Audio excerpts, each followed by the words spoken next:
All'Ispo 2019 Ski Forum visita lo stand Blossom e siamo in compagnia di Carolina Moro, ciao! Buongiorno. Carolina si occupa di comunicazione e acquisti ed è un'azienda tutta familiare. Esatto, ad oggi c'è sopra di tutto mio fratello, alle spalle abbiamo il papà e in ufficio c'è sempre anche la mamma. Insomma, veramente il sogno di ogni genitore che le proprie passioni vengano poi cavalcate anche dai figli.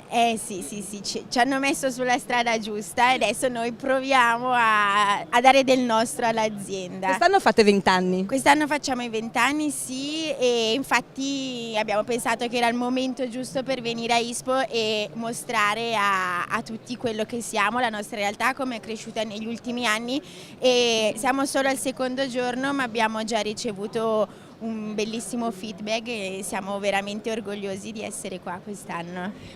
Noi siamo orgogliosi di intervistarti, tra l'altro un'azienda tutta italiana, voi costruite tutto in Italia, ma la particolarità è che l'80% delle vostre vendite sono all'estero. Eh sì, purtroppo o per fortuna, non si sa, attualmente il nostro brand è riconosciuto soprattutto all'estero e valorizzato. Tutto ciò che è made in Italy, alta qualità, quando si va all'estero viene subito apprezzato. In Italia forse il mercato è ancora molto bloccato sul nome del brand più che sulla qualità del prodotto.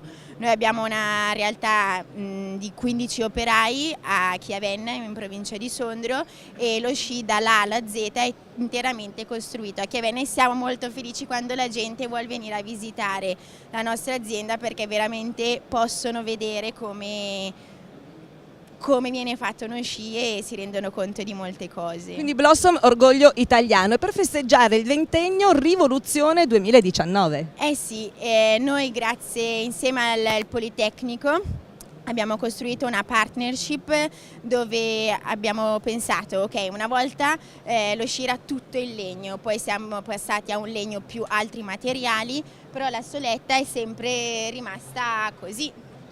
Tutti gli sci hanno questa soletta. Abbiamo pensato che ci poteva essere un'altra soluzione, da che è nato un metallo, che vabbè è nella teca perché è un po' particolare questo sci, dove è un metallo che non possiamo dire come segreto professionale, che probabilmente ci rivoluzionerà un po' il mondo dello sci.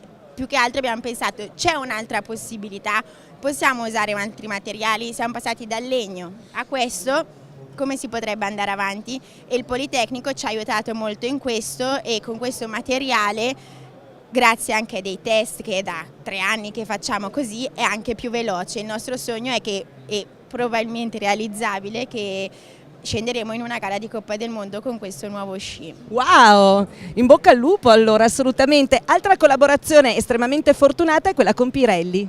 Sì, con Pirelli, dove Pirelli è venuto a cercarci, quindi un colosso italiano è venuto a cercare un mini produttore italiano. Chissà che emozione! Sì, abbastanza. E anche lì insieme a loro cosa abbiamo fatto? Loro hanno messo la loro capacità tecnologica, soprattutto nello studio della gomma. Abbiamo fatto uno sci con all'interno una gomma che attutisce il 90% in più le vibrazioni durante la sciata. E per loro abbiamo fatto uno sci a edizione limitata, quindi un colosso italiano insieme a un minuscolo. È nato minuscolo ancora per poco. È nato qualcosa di molto interessante. Grazie mille Carolina. Niente, grazie a voi.